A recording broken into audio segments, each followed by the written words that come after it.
ഇപ്പം ഹാപ്പിനെസ് ഫെസ്റ്റിൻ്റെ സംഘാടക സമിതി, ഹാപ്പിനെസ് ഫെസ്റ്റ് നടത്തുന്ന അവിടെ ഒരു സംഘാടക സമിതി ഉണ്ട്.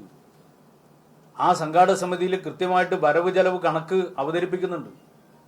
ആ സംഘാടക സമിതി ഇവിടെ ഭാഗമായിട്ട് ഫൈനാൻസ് കൈകാര്യം ചെയ്തതിന് വേണ്ടി പ്രത്യേക സംവിധാനമുണ്ട്. അതിൻ്റെ ഭാരവാഹികളാണത് കൈകാര്യം ചെയ്യുന്നത്. ആ സാമ്പത്തിക കാര്യങ്ങൾ സ്പോൺസർഷിപ്പിലൂടെയാണ് കണ്ടെത്തുന്നത്. വരവ് ചെലവ് കണക്ക് അംഗീകരിക്കുന്നുണ്ട്. അംഗീകരിച്ച വരവ് ചെലവ് കണക്ക് ഓഡിറ്റ് ചെയ്യുന്നുണ്ട്. എല്ലാ കാര്യങ്ങളും കൃത്യമായി ചെയ്യുന്നുണ്ട്. ഇതൊന്നും അറിയാത്ത ആളാണോ ടി കെ ഗോവിന്ദൻ മാഷ്? അറിയാത്ത ആളല്ലല്ലോ. പക്ഷെ അതിൻ്റെ മേലെ ഒരു പുകമറ ഉണ്ടാക്കാൻ വേണ്ടി ശ്രമിക്കുക. പാർട്ടി സംസ്ഥാന സെക്രട്ടറിയുടെ മകൻ സിനിമാ മേഖലയുമായി ബന്ധപ്പെട്ട് പ്രവർത്തിക്കുന്ന ആളാണ്. ഇപ്പൊ സെലിബ്രിറ്റികളെയും മറ്റും കൊണ്ടുവരുന്നതിന് സ്വയം സന്നദ്ധമായി സഹായിക്കുന്ന ഒരാള് അദ്ദേഹത്തിന്റെ പേര് പോലും വലിച്ചടച്ചുകൊണ്ട് പുകമറ ഉണ്ടാക്കാൻ വേണ്ടി ശ്രമിച്ചതെന്തിനാ?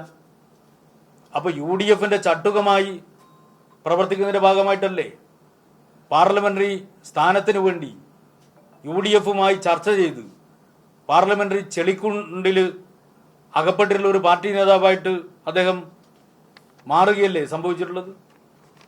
അപ്പോൾ സ്ഥാനാർത്ഥിത്വം ലഭിക്കാതെ വന്നപ്പോൾ കോൺഗ്രസുമായി ചേർന്ന് പാർട്ടിക്കെതിരായിട്ട് ടി കെ ഗോവിന്ദൻ മാഷ് രംഗത്ത് വന്നിരിക്കുകയാണ്. അദ്ദേഹം പാർലമെന്ററി അവസരവാദത്തിന്റെ ചെളിക്കുണ്ടിൽ അകപ്പെട്ടിരിക്കുകയാണ്. പാർട്ടിയെ സംബന്ധിച്ചിടത്തോളം പാർട്ടി അദ്ദേഹത്തിന് വലിയ അംഗീകാരം നൽകി.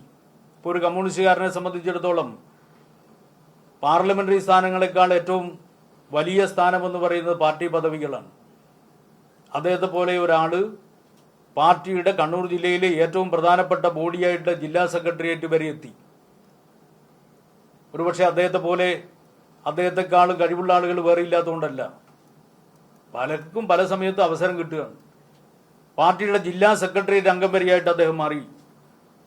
ഇപ്പൊ ഏറ്റെടുത്ത സ്ഥാനങ്ങളോ, പരിയാരം മെഡിക്കൽ കോളേജിന്റെ ചെയർമാനായിട്ട് അദ്ദേഹം പ്രവർത്തിച്ചു.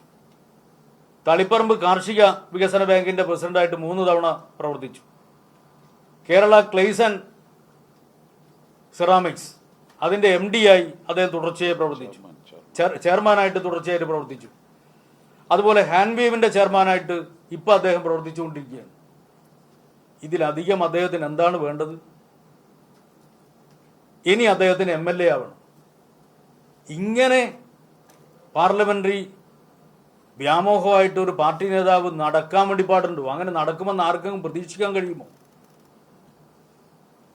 അപ്പോ അധികാരത്തോടുള്ള വല്ലാത്ത ഭ്രമം, സ്ഥാനമാനങ്ങളുടെ പിന്നാലെ പോകുന്ന ഒരു സമീപനം, സാധാരണ നിലയിൽ ഞങ്ങളെയൊക്കെ പാർട്ടിയാകെ ഞങ്ങൾ പഠിപ്പിക്കുന്നത്, ഞങ്ങളെയൊക്കെ പാർട്ടി പഠിപ്പിച്ചിരുന്നത് കമ്മ്യൂണിസ്റ്റ് കേഡർമാര് സ്ഥാനമാനങ്ങളുടെ പിന്നാലെ ഓടുന്നവരല്ല.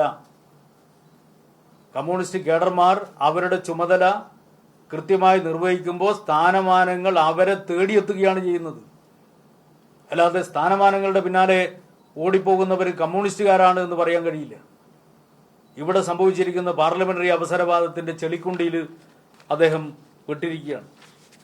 അധികാരമോഹം തലക്ക് പിടിച്ച് പാർലമെന്ററി അവസരവാദ നിലപാട് സ്വീകരിച്ച് എതിരാളികളുമായി ഒത്തുകളിച്ച് പാർട്ടിക്കെതിരായിട്ട് രംഗത്ത് വരുന്ന ടി കെ ഗോവിന്ദൻ മാഷെയാണ് ഇപ്പോൾ കാണുന്നത്. അപ്പോൾ പാർട്ടി ജില്ലാ കമ്മിറ്റി കാര്യം വളരെ വിശദമായി ചർച്ച ചെയ്യുകയും പാർട്ടി ജില്ലാ സെക്രട്ടേറിയറ്റ് അംഗമായിട്ടുള്ള ടി കെ ഗോവിന്ദൻ മാഷ് നിയമസഭാ തെരഞ്ഞെടുപ്പിൽ പാർട്ടി നയത്തിനും തീരുമാനത്തിനും വിരുദ്ധമായി താൻ മത്സരിക്കുമെന്ന് പ്രഖ്യാപിക്കുകയും UDF പിന്തുണ തേടുകയും ചെയ്യുമെന്ന് പത്രസമ്മേളനം നടത്തി പറയുകയും ചെയ്തത് തികഞ്ഞ സംഘടനാ വിരുദ്ധമായ നടപടിയാണ്. ഇത് കണക്കിലെടുത്തുകൊണ്ട് ഗോവിന്ദൻ മാഷെ പാർട്ടിയിൽ നിന്ന് പുറത്താക്കുന്നതിന് വേണ്ടി ജില്ലാ കമ്മിറ്റി തീരുമാനിക്കുകയും ആ തീരുമാനത്തിന് പാർട്ടി സംസ്ഥാന കമ്മിറ്റിയുടെ അംഗീകാരം ലഭിക്കുകയും ചെയ്തിട്ടുണ്ട് എന്നുള്ള കാര്യമാണ് നിങ്ങളെ അറിയിക്കാനുള്ളത്.